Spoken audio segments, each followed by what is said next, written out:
How would you like to achieve your first million? And today we have Kristen Miller with us, joining us from United States, and she's a wealth consciousness, fulfillment, and joy. I like this part of joy a lot. What it takes to create a net worth of 5.2 million in 3 years. Lose your way, take a sabbatical on a tropical island, and go and find yourself and fulfillment. Then start again. This is brilliant. I love sabbatical years.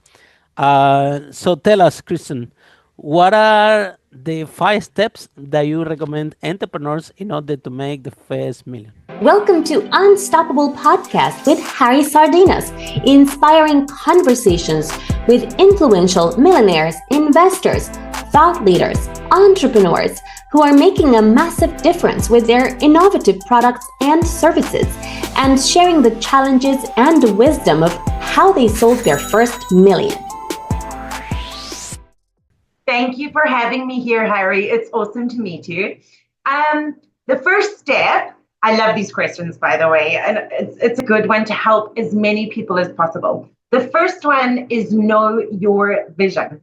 And it's not sexy. It may not sound as exciting as buy this tool or that and automate everything. But if you don't know where you're going, and a lot of people are not clear on exactly where they want to go, like your vision is what leads you. So as you move through life, you will get sidetracked. You can, adjust, recorrect course, but know where you're going, what really lights you up.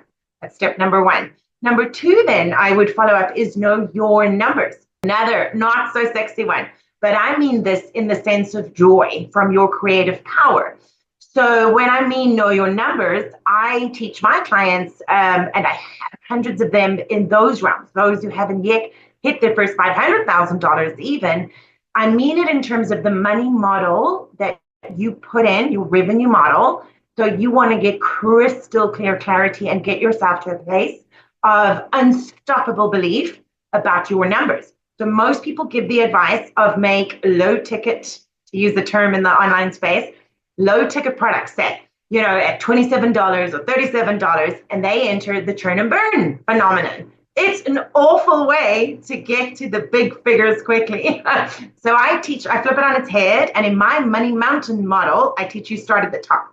Whatever your highest, most premium, most high value offer is, service is a faster way to get there, because the truth about sales is that we wake up every day and we can make a sale today, even if we didn't have a website.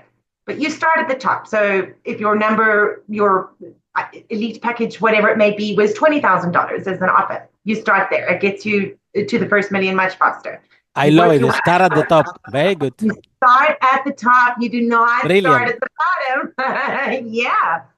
Then number three, I have saying, I think we've heard this before, your revenue is in your relationships.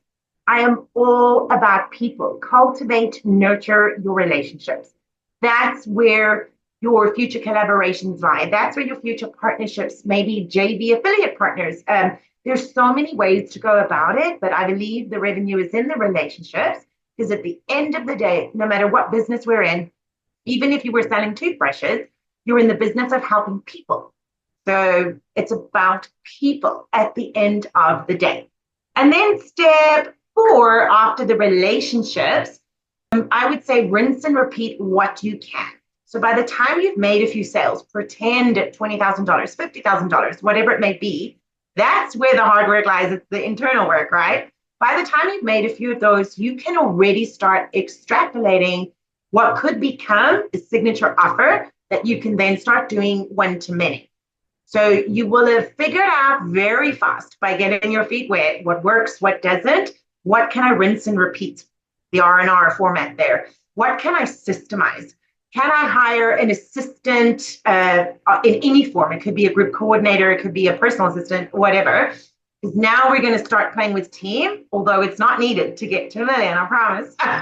But what can we rinse and repeat? So here's where we start getting crystal clear on our processes and systems. Another not so sexy thing that a lot of people don't like to hear if they're starting from zero. The fifth aspect to that is I call it strategic partners. So from there, when you've got validated offers and an offer suite, here you get to play. Uh, some people, and I say play, like you've got to follow what lights you up.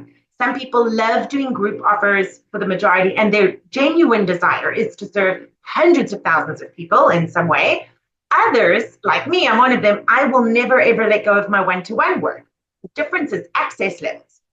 So with strategic partnerships, like if you were to partner, like I'm close on doing now, it's not done yet, just say with an NIL athlete, like a professional athlete, you will have doorways open for you that you couldn't have imagined before. And that is another exponential, almost quantum leap that you get to make as step 5.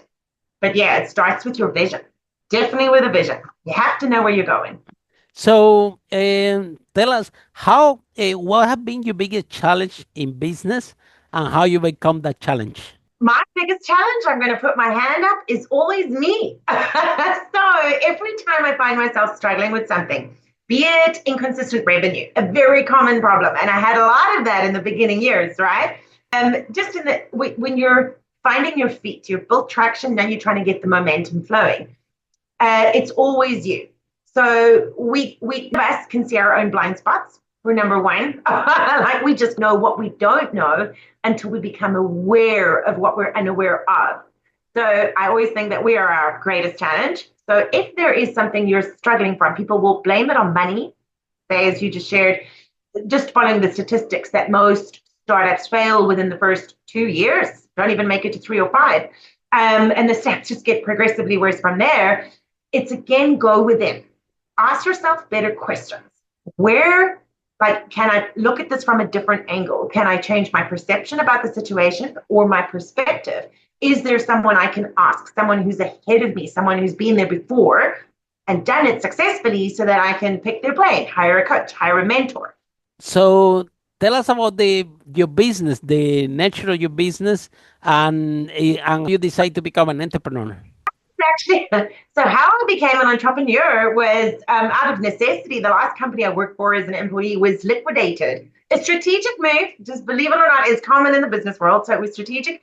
It was good for the international immigration. And it was my first time ever that I made in my head. I thought about, oh, gosh, I have to update my CV now, my resume. And I said, no, I have always wanted to be a business owner. So I'm going to take the leap and start my first ever business. Harry, I didn't even know what a domain name was. It was my boyfriend at the time who shared what it is, like where you buy one on GoDaddy at the time for me. But like, really, I started from no experience.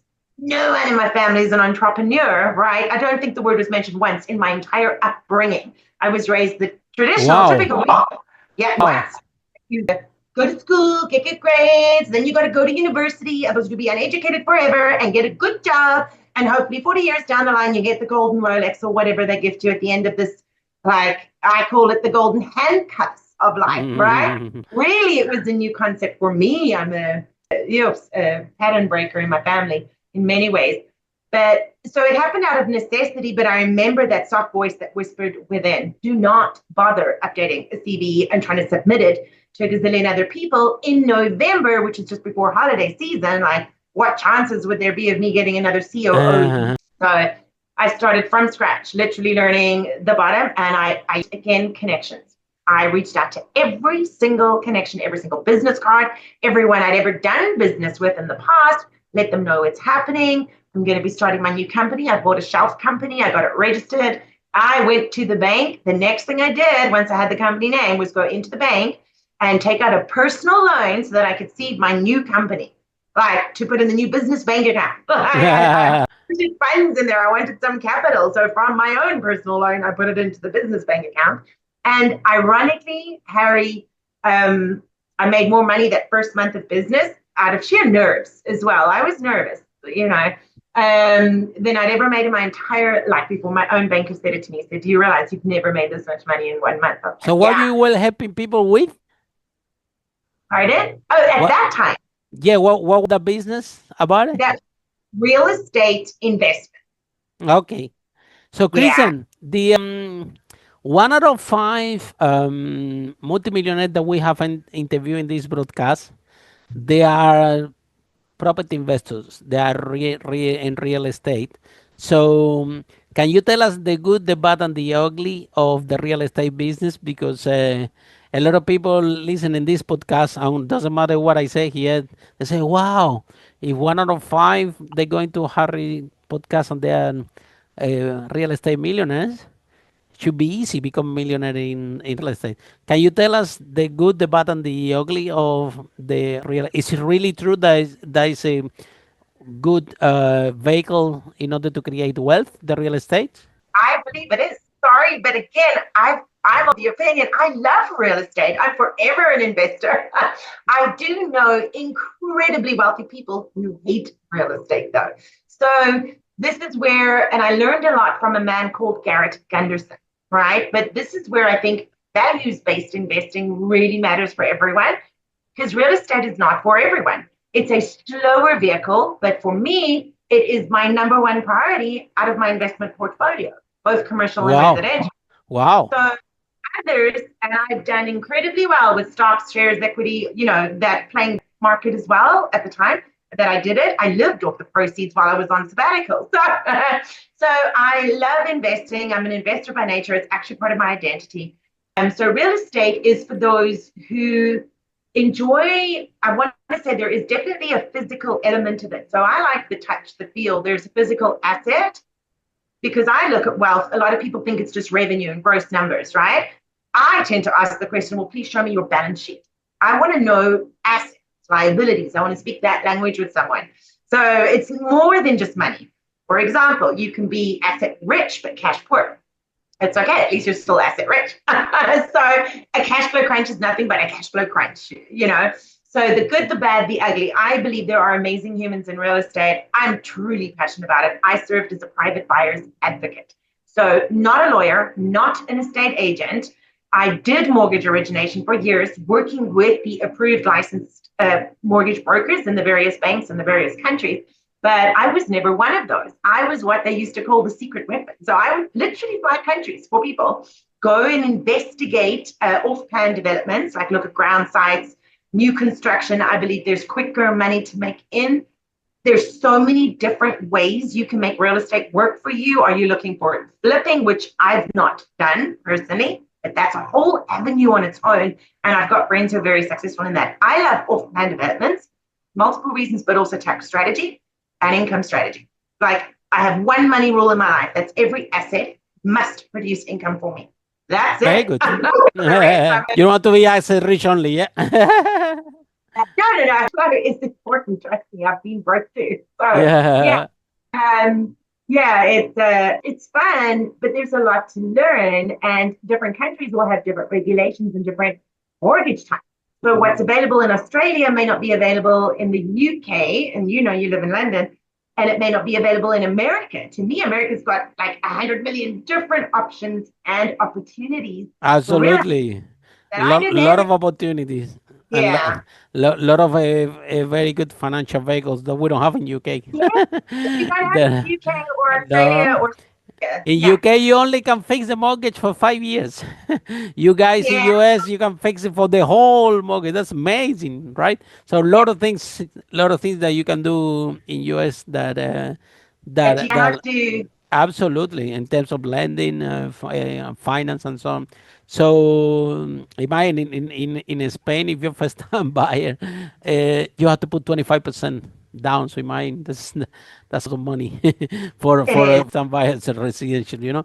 So they have different barriers to entry for real estate. Definitely, United States is amazing in this. My first business was real estate. So I was doing a strategy called rent to rent. We were renting the properties and then renting the units individually. Back on the day, I used to have hair back then. So imagine talking about 18 years ago, there is no Airbnb or anything like that. But the most important, it was a cash flow revenue thing, right? So every month we rented the property, the tenants pay us rent, so we pay mortgage, we pay the bills, we pay the contract and everything. But every month this thing was giving cash flow. It was totally the opposite. It was asset zero, only cash flow, yeah. And what something interesting about that business model, we only had to pay attention to the cash flow. This is what you said, right? Yeah. Because sometimes people buy the property just hoping that it's going to go up in price.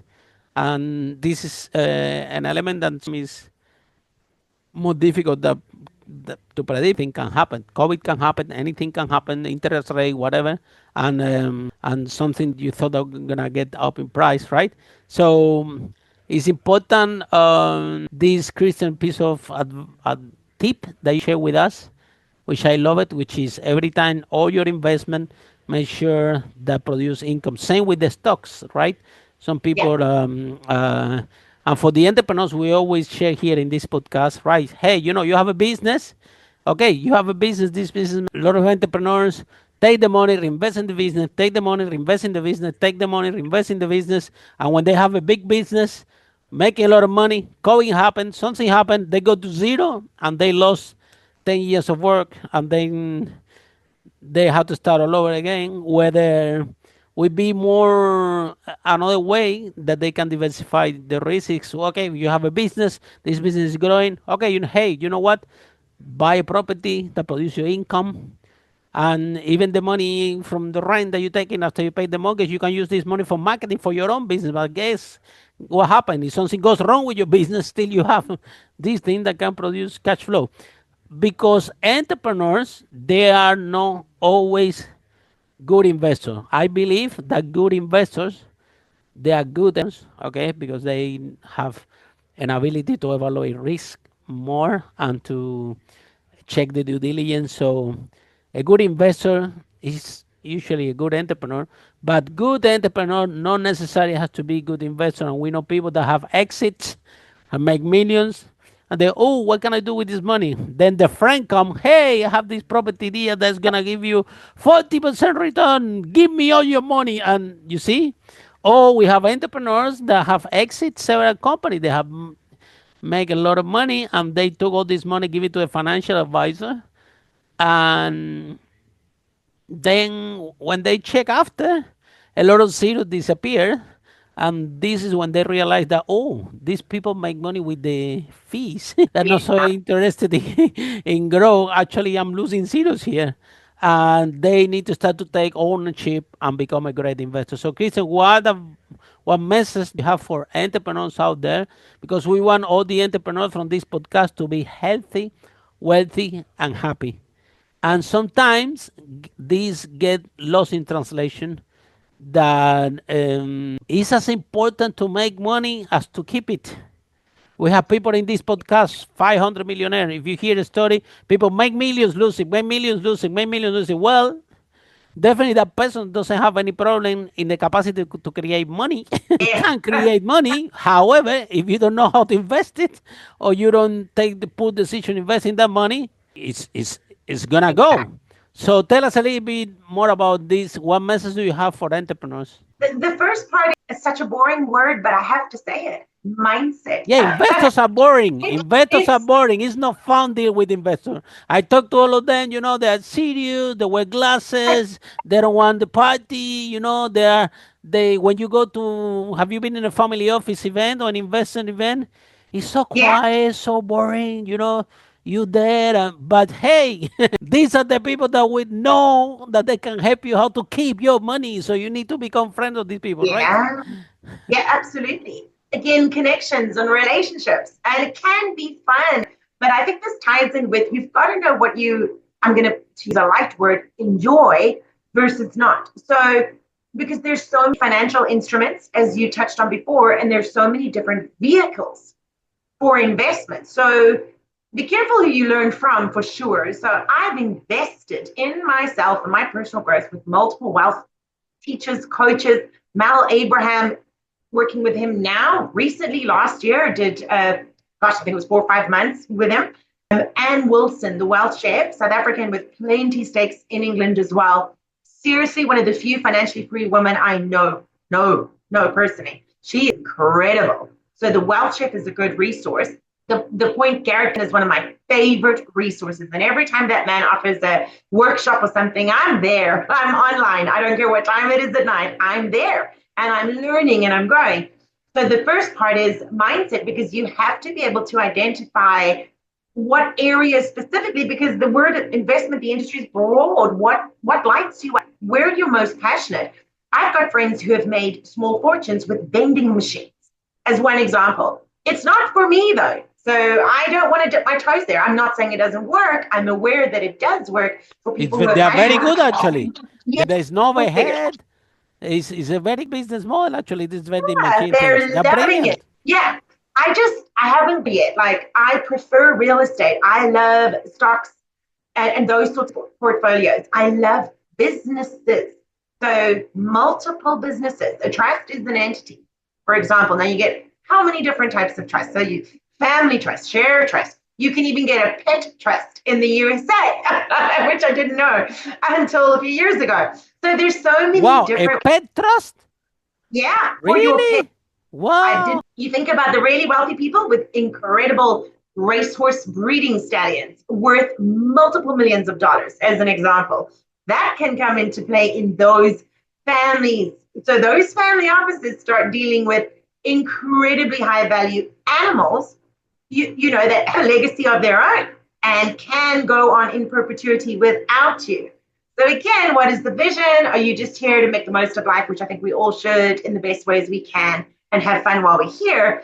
But part of my vision has already long ago been identified what lasts in perpetuity of you. So one of the first steps to becoming wealthy is get savvy tax advice from a tax strategist.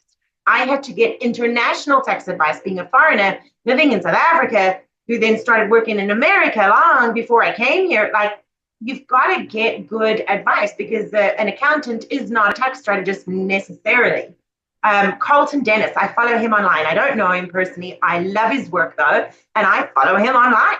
And I learn from his workshops, and I still learn. Like, every week that goes by, I'm learning new tips, tools, ideas, concepts, new tax codes, new laws that we can take advantage of. Like, we get rewarded for being what number one quality I think any of us need is resourcefulness. So if we aren't where we want to be, it's not because we lack resources. It's because we're not being as resourceful and creative as we could be. So what's the old saying? Whenever you think you've done all you can, you haven't. There's always more, but this is the surrender part. This is the personal power part. Just let it go, surrender, because constantly trying to turn up ideas from the same level of consciousness that got to you where you are isn't going to get you necessarily to the next level. Sometimes you really do have to just stop, take a seat back, and wait for I almost want to say spiritual, etheric, something solutions, the most elegant solution for the next step to come in. You can only hear that when you're quiet, when you're grounded, when you're literally at present with yourself. So yeah, talking about a corporate and become an entrepreneur, right? I'm in the same path. In my family, there is my parents are teachers. So they tell me, oh, I go to school and then university. I got a degree in engineering, and then I got the diploma. Yeah, I give it to them, and never been, never worked in my life. Made them really happy. Yeah, but. And I still, the dream of my parents is that I find a job. Yeah, they still, Yeah, don't understand. You see, this roller coaster life that we have as entrepreneurs. Where we have some businesses, we open some things work, some things doesn't. exactly. You need to sometimes repurpose yourself, and sometimes it's not like in a straight line. However, we have a lot of people in this, exactly as you describe, as a golden cuff, right? That they spend, they're listening to podcast and say, wow, I wish I had the courage to start my own business. And some people in this podcast, right, they, well, include you, right, we wait until there is a liquidation in the company, until somebody fires us, and then we decide, oh, that's it, I'm gonna I am, and I'm gonna have my own business, because all of us entrepreneurs, we had this gene within ourselves that is gonna come out anyway. Maybe when we're 50, maybe when we're 60, maybe when we're 20, maybe when we're 75. But the entrepreneur gene, no matter what, it will come out. So my question for you, Kristen, why we have to wait until the worst day in our life become the best day of our life in order to become who we are. That happened to me also. Okay, so I was in Spain, and my short life as an employee, which is was very short actually. I've been an entrepreneur for 18 years, so but I have a short life as an employee. And I remember, if I was working in a restaurant, the only thing I'm thinking, oh, one day this restaurant is gonna be mine. I'm gonna have my own restaurant, and I actually had my own restaurant. And so, and everywhere that I was working, I'm thinking, oh, this can be done better. I'm gonna do this myself. So, all my head. However, when I was in London, my dad got cancer, and couldn't go and see him. I didn't have any money, and because I was in a pub in London, they pay very little. So then I Yeah. said, that's it. I'm gonna start my own business. I read the book of Roy Kiyosaki. I went to the bank in the morning, borrowed £3,000, that's the maximum, yeah, and then and that managed to save 5 million with the property thing. So, but again, something needs to happen that pushed me, right?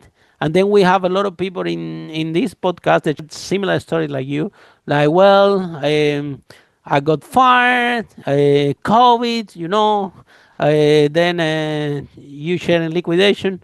So, what message do you have for the people in corporate that we know that they have this gene within themselves and they are on the fence, okay? And trust me, it's not the same thing like you get liquidated and then, oh, what is a domain? And you need to start from zero.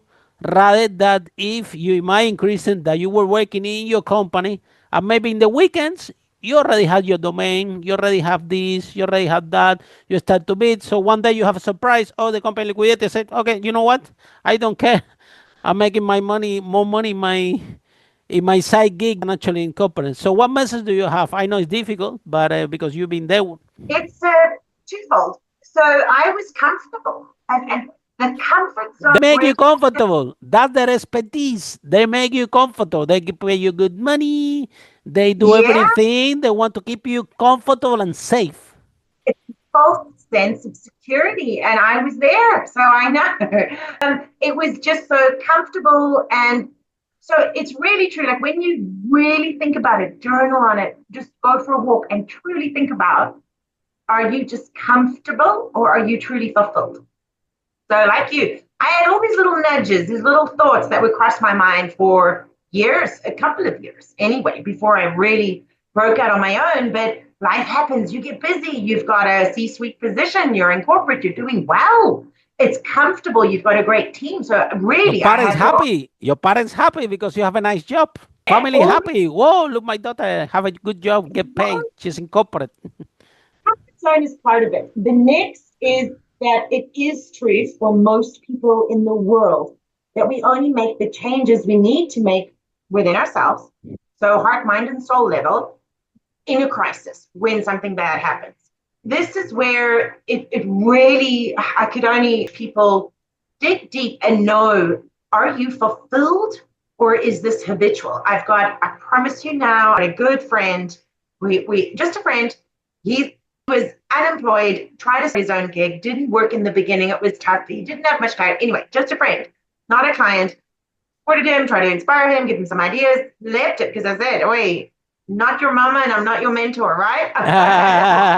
Because true strength comes from within. All we can do is plant seeds, and it's up to the person to take ownership of nurturing those seeds. Anyway, so he then found another job and he's so comfortable. No, my dreams still stand. I promise you, I've seen his vision board. I know what it looks like. I know his big dreams of multiple, like multiple hundreds of millions of dollars.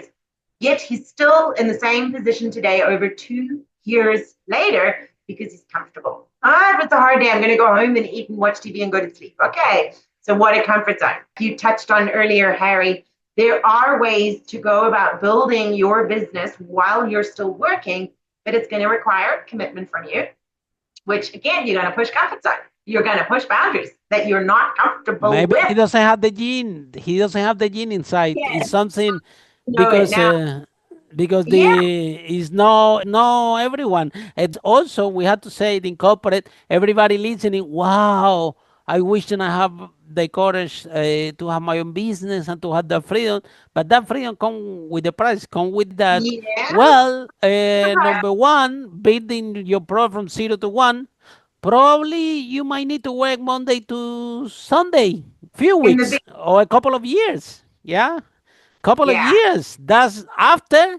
But you know what they don't know, Christian, is after these 2 years, 4 years, the magic happens, and you can be on holiday forever. You know what I Exactly. mean? This is What is you're a saying there, I'm willing, and I can say this about myself, I am willing to do now what most people won't, so that I can live a life in the future that most people can't. mhm, There's the difference between someone who mhm. truly desires it. So again, it's an If I inner tell you a test. story, Christian, Like, the other, how mhm, yeah. how bad do you want it? And that's the fact. And people don't like hearing it. I don't like hearing it sometimes if I'm like spooking at a new request from my mentor. Like the point is to make the unfamiliar familiar. So I know of great success stories also personally, and I've mentored Mhm. 3 of them in my life, people who are working a full-time job in corporate with cushy jobs. So it's comfortable. They got good salaries. There's routine and rhythm, and it's They just used to say, "This is not my job," right? And it's no problem. But when you're an entrepreneur, guess what? Everything is your job. There is no so. and this is the difference in the mind. So I am one who goes with Tony Robbins, the old Tony Robbins philosophy. Burn the boats because you will be what you have to do when you really have to do it. When you have a plan B and you have got to pick up the Oh phone well, and you did burn the boats, yeah. You didn't you look for another know, job. You went for it. Very yeah, proud of you. So the thing is, look, Christian, I have a community that I dance in London. We dance salsa in the park and everything. And one day I was dancing salsa, and one of the guys tell me, "Harry, I'm going to India." I'm like, "Wow, you're going to India?" Yeah, I'm going for a week. And I'm telling to the guy, "Man, but how come you going from London to India? This is far. You only gonna go for a week. Why you don't go for a month?" And the guy told me, "Harry, the problem is that I only have 7 days left of holiday." And then is what I think how disconnected I am from reality, because all my friends are entrepreneurs. This podcast are all millionaires entrepreneurs. I spend most of my with the entrepreneurs anyway. Well, they all, the way that we move, we travel, that we do things is different, right? So I have friends that live 3 months in France, 3 months in this, 3 months in that. That's how they do it. I have people that run the business from a yacht all over Europe, and you know what I mean. So, but then when that guy told me that, it's realized, because in my mind, every time in my mind, if I'm going far, I'm going for a month or two. I'm thinking, if I'm gonna get this plane so far, why I gonna? What's the point to stay a few days, right? Of course, because we are entrepreneurs, because we have worked very hard, yeah, early in our career, and now we know exactly what you described. We know that if we're gonna go in business, we had to start at the top. We need to find a premium product. We need to see how much time it will take us, personal time, to go into that thing. What can be leveraged? What system and process we can do? leverage. So Yeah. we think all this before we get into something, but this is now. But for us to arise to this level, because a lot of people say, "Oh, Harry, you can make money easy now." Yeah, now that you have the experience, that you have this, but for learn all that, you have to work hard. You're starting up. You know what I mean? So people say, "Oh, it's easy to make money." Well, depends. If you started Then, from 0 to 1, if you started from 0 to 1 and you started your own business, let me tell you, it's gonna be for me, it took me 4 years, 4 year Monday to stop. But then the magic happened. Then one day I arrived to the office, I'm the property business, and my employee told me, "Harry, go home. We don't need you." I'm like, "What?" Say, "Go home, travel the world, do whatever. We don't need you here. Don't come. You have nothing to do. You're talking to us. You don't let us work. So sit in your house if you want. We can run and grow this company without you." And actually, my team, they were amazing running the company. They were doing, when I was on travel away, the company was running better than when I was around. They were brilliant. So, so the whole point, Christine, is that it's a different dynamic, and some people think they want to go, but as soon as they jump and they need to wear all the hats, and they don't have anybody else to tell this is not my job because everything is your job. And then you need to do sales that you don't like sales, and you need to do this and you don't like Exactly. it, and you need to start things that you don't like, and you have to do things that you don't like because you don't have the resources. Nobody else will Exactly. do it. Then people say, you know what? I put my CV and let me go back to the corporate. It's done bad, but corporate have something, Christian, that we can create our own job, right? They when they are there in the golden coffee, one day they say you fired, and I have a friend now. I got fired for a big corporate. It's a high profile makes a lot of money, and he's struggling to find job now Yeah, I because he believe has that. a I know. certain age. He has kids. He has mortgage, big huge house, Yeah, whatever. So he need that income to support his lifestyle. But now he's at the certain age, the industry, and he's telling me, man, I'm looking for a job like crazy for 2, 3 months, and I cannot find anything. So that actually could happen because they would be specializing in a specific part. So, what do you think, Kristen? Do you think that you took a good idea or a bad idea of becoming an entrepreneur and leave it corporate? I think it's each to their own. So it boils down to values, risk appetite, as you say. One Is question, it one risk? question, one question. When things on the first year that we know that we starting things doesn't work. Maybe you Yeah, have the first month, you make a lot of money, you call your friends, but guess what? I'm being there. There is a moment that you already call all your friends and all of them bought from you. yeah. They will finish. Then you need to start to do marketing to you to come back to a job and say, oh my god, this is too hard. Maybe I'll find another job. I'm not gonna lie. I hit a patch when I then reshifted. I changed my entire brand. So in the other country, the company was called Flaming Silver, right? The brand basics are still there. It's changed now from 2025, but I hit a patch there where it felt so damn hard that I'm not gonna lie. Now I can't pretend that I didn't think, sheesh, should I go and update that We think resume? of this every day. Eh?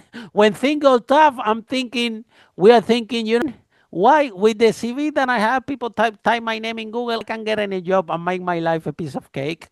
Why I'm having this headache in my life? We all think Yeah, of this, but you know what happened? Next day, we say, you know what? We got this. We're gonna make it work.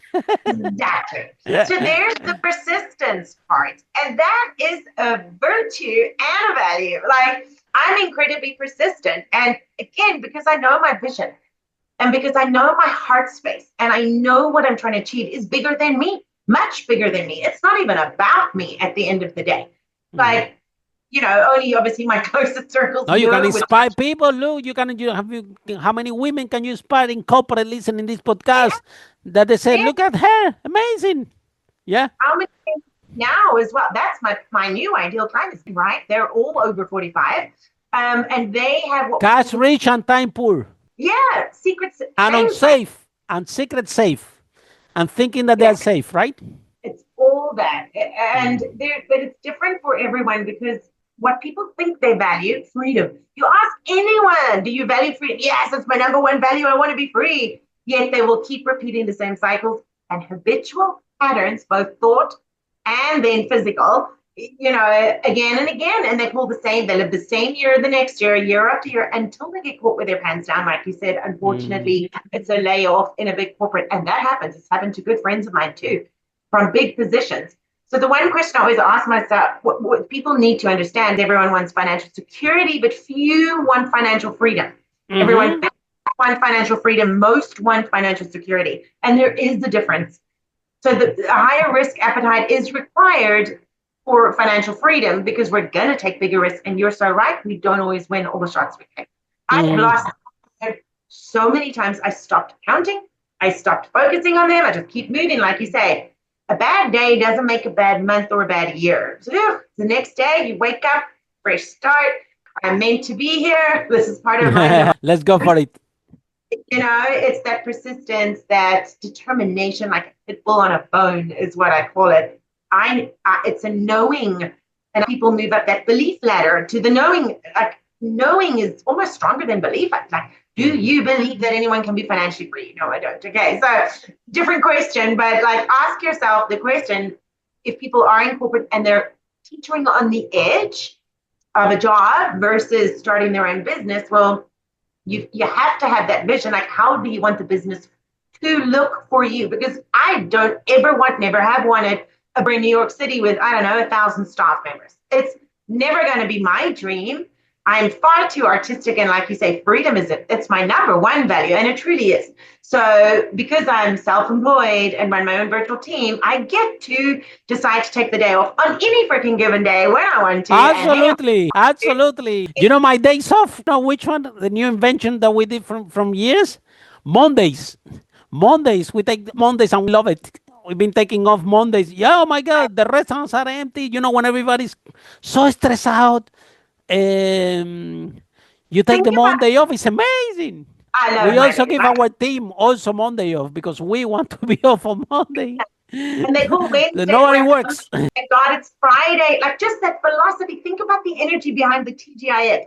Thank God it's Friday. Meaning I hate my work and my day life, my calendar, Monday to Friday life so much that thank God it's Friday.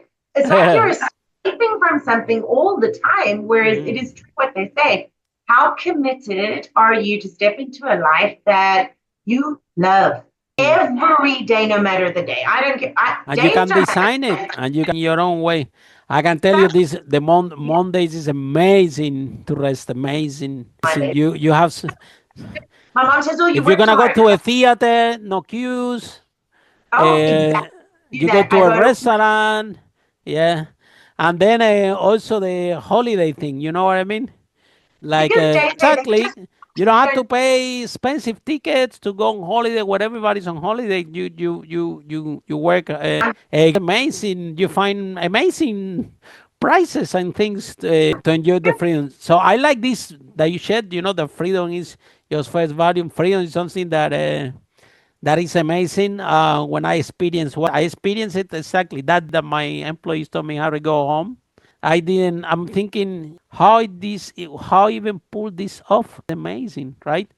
Because when you increase your sales in your business, now you can employ people that are better than you to do everything and to run it for you, and you had the freedom to decide, yeah, what to do. And then let's gonna go there because you see about the you talk about the sabbatical year, right? And sometimes I notice that every time that I travel, I have new ideas Yeah. with changing the environment, and also all these negative emotions that business bring, because even that my employees send me home, right? Still, you are being 4 years working on Unstoppable, like this podcast. That's why this name of this podcast is Unstoppable. You've been working on Unstoppable for 4 years, and now you have a lot of negative emotion accumulating, building, going from 0 to 1. That if you don't change your environment and you release this negative emotion, the negative emotion can become emotional pain, can become a physical pain. People can end up with cancer, heart attacks, stress, depression, you name it. So I'm a big fan of these sabbatical years and of traveling because I think that bring my mental health to the Yes. space that need to be. And we're dealing with employees. We were responsible the amount of pressure that we as an entrepreneur by now we don't notice because we've been so many years in the business, but with a lot of more pressure and responsibility that the rest of the people out there, and this is the truth. So our mental It health is. needs better treatment. Totally. I've It's been even living a daily life. So I don't live for holidays because like you just shared, we get to do it anytime. But I make sure my daily life involves the stuff that brings me joy. So I break up my day every day. very good. Every day I do grounding exercises. I go walking with my babies, my dogs. I Walking, do walking is amazing for me. Walking, I love it. Walking, playing tennis, every day. dancing. Simple thing like walking, just breathe it out. Because you're right, we play a higher stakes game. Most entrepreneurs, a much higher stakes game. So there is higher pressure. It doesn't have to become the negative stress. It often can, but you learn to regulate. So this is where the whole emotional agility, I call it that. It's one of the 12 components of my Thoroughbred Way framework, actually, is emotional agility, because life is like a heartbeat. It's up and down, and you'll reach a level for a stage. It's going to be you've got a launch, or you've got a new investment, or we've got a team conflict that needs resolution. Something will happen. It's There is life. always something going on. Yeah. Always. Every day is the opportunity to regulate, stay grounded, and just try and remain as true to ourselves as possible, because it really does look different to others. On my really bad days, I go to the shelter and I cuddle puppies. I kid you not. Like, it's one of the things that I do that really works. Very good. Very good. One of the For me, swimming helped me a lot as swimming. well. With the so different. So then, Christian, when do you realize, because you saw all took a sabbatical year and then you come back in the game.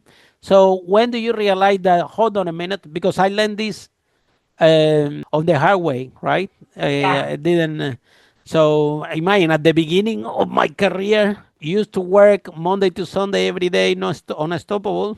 It was unthinkable that I'm gonna take a day off, not even an hour to walk. You see, if I'm yeah, thinking I'm walking, am I crazy? If this walking on this, so well now I realize that most of the time of the unstoppable, it was loaded with a lot of negative emotion, and actually was not as productive. And I was yeah, stuck so many times again and again, stuck for months in something that can be solved very easy, but because you are overexhausted and and don't and you can and you're working on in the business, not on the business, you don't see the solution, right? And then one day, you just do something different, and oh wow, and now you come back with the solution. So when do you realize that you have to work in order for you to be successful in business? You have to also take care of yourself and work on your well-being, personal health, and say, you know what, I deserve to have a sabbatical year and go for a year away. You see, this is yeah, very conflicted. It was no now I'm taking one now. So the point is that how at peace you have to be with yourself in order to say, okay, it's good for me to spend a year on holiday.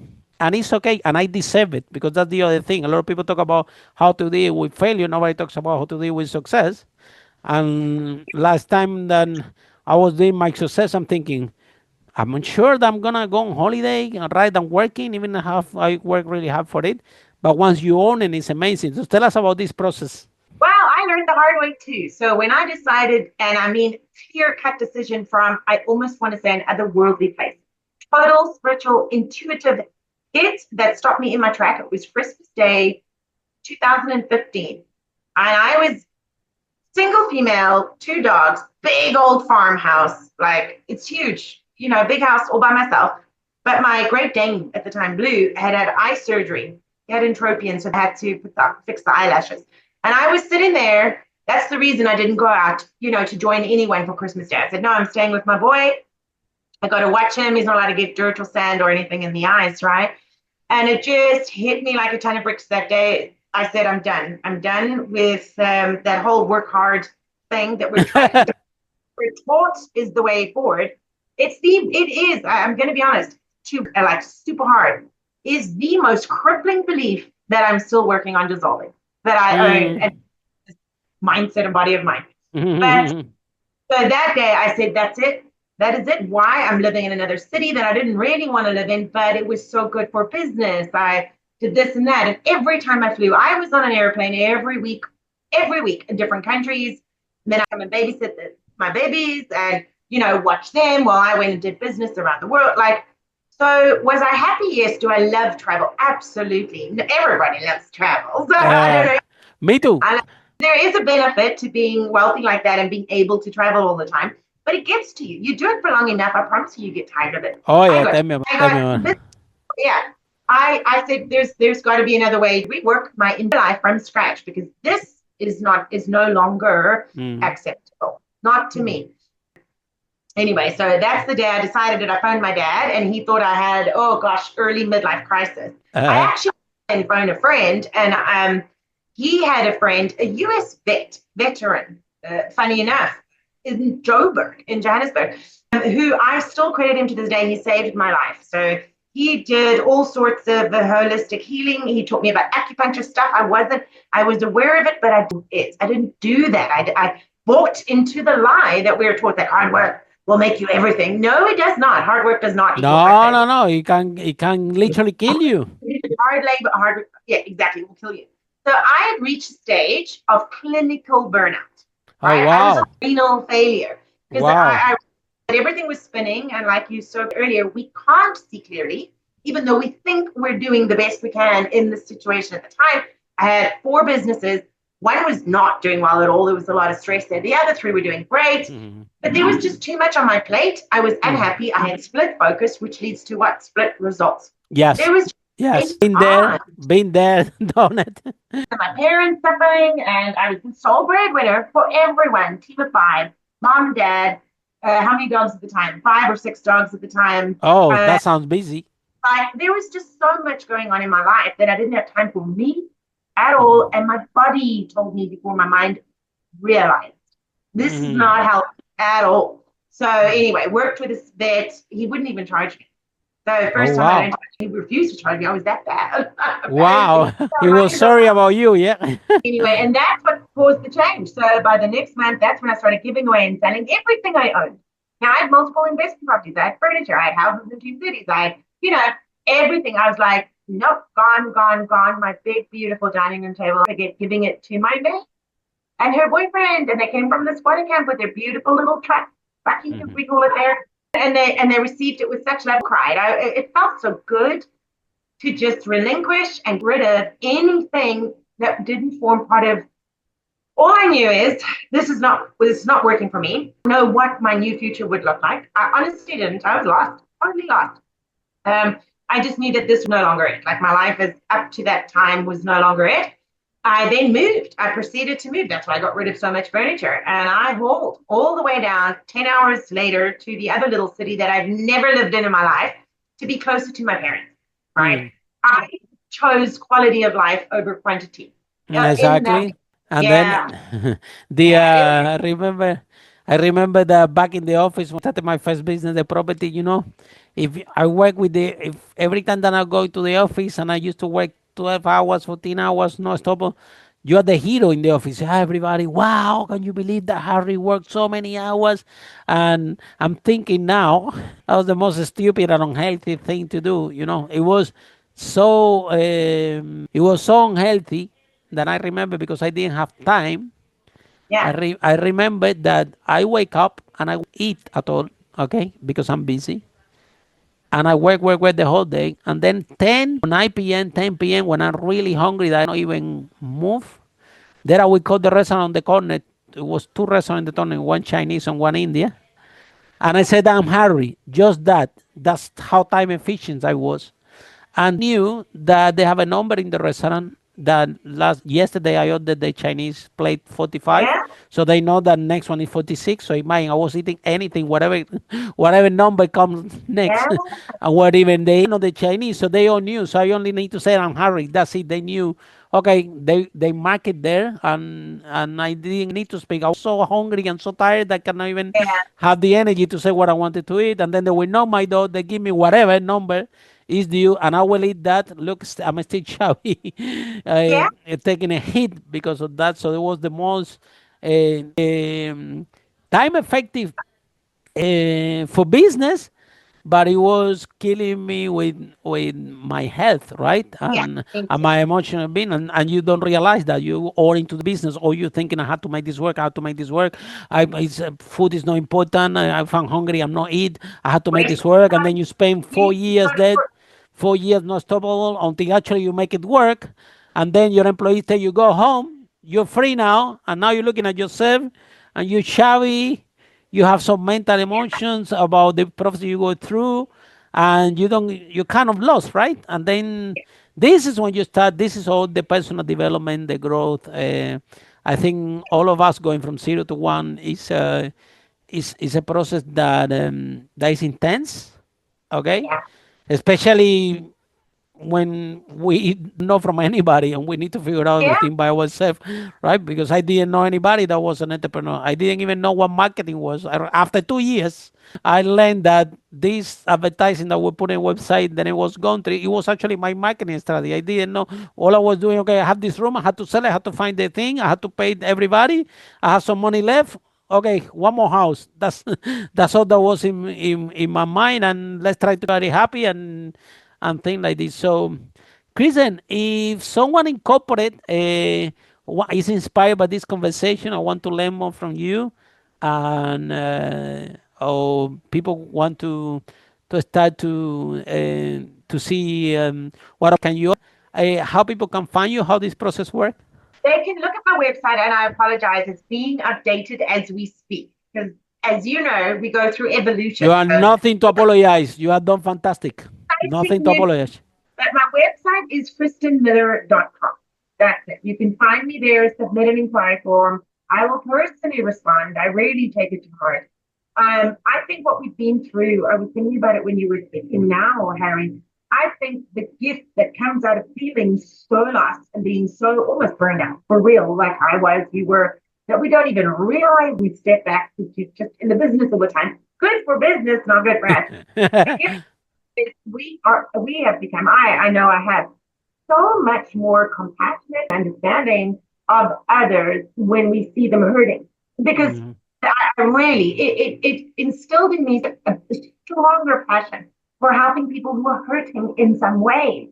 You know, ways that often I get men who find me talking professional athletes, actors, I top tier clients, right? Who will reach out and they can't even verbalize, they can't articulate what they feel is missing, but they know something is. It's when you get to that, it's almost like a misty phase. There's such a misalignment, you know that, but you don't quite know what. You can't put your finger on it exactly. This is it everything. No, what they say to themselves, I should be grateful.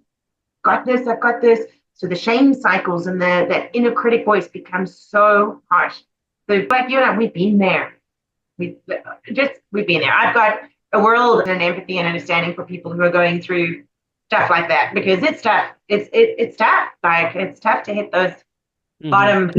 I learned, rock bottom has a basement, and I Yeah. cried, baby, how many nights to see, like you said, tired. I eat at 11:30 at night. I do this because we think that working hard is a badge of honor, and we are taught that, and we're taught that hard work equals success. No, it does not. That is why so many blue collar workers have 2 to 3 jobs and they're still not making it. All they're doing is slowly killing themselves with Yeah. hard work, real Hello. hard work. Yeah. So Christian come, Harry, I have this amazing business opportunity. I'm saying, hold on a minute. What is gonna take? Yeah, What is yeah, gonna take? What is my input? What's gonna happen with my own calendar and my own time? yeah.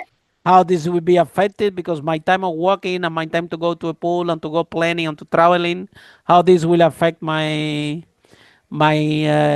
lifestyle. Yeah. And then if so the box, and I will have a look at it. But before is business bringing on. Who cares? Any no problem. I work on Unstoppable. We make it work. Anything, and we had to make sure that we also look at what's said because a lot of things that we do as an entrepreneur at the beginning when we don't know what we're doing because we don't know what we're doing everything good for business but Yeah, not necessarily it's good for us. We save the business but our body, our mental health take a hit because of that. Christian, thank you so much. That has been very inspiring. You make my day today. I think you're brilliant. I think you're brilliant. I'm happy to see you happy, to see you uh, like you take all the boxes for this podcast. We want entrepreneurs to be healthy, wealthy, and happy. So you are sending this positive vibe. So from this podcast, we are rooting for you big time. Yeah. So thank thank you so you. much. And we will stay in touch for sure. We I'm want reaching you to stay like this, like you are now, happy, healthy, and happy. Yeah. out. Thank you, Kristen. And for all of you following the podcast, see you in our next episode. How brave entrepreneurs like Kristen break the wall and achieve the first million. Bye for now. Follow us for more interviews with world's most influential, audacious entrepreneurs, that overcame challenges and adversity, providing you with the blueprint of how they sold their first million so you can grow your business exponentially.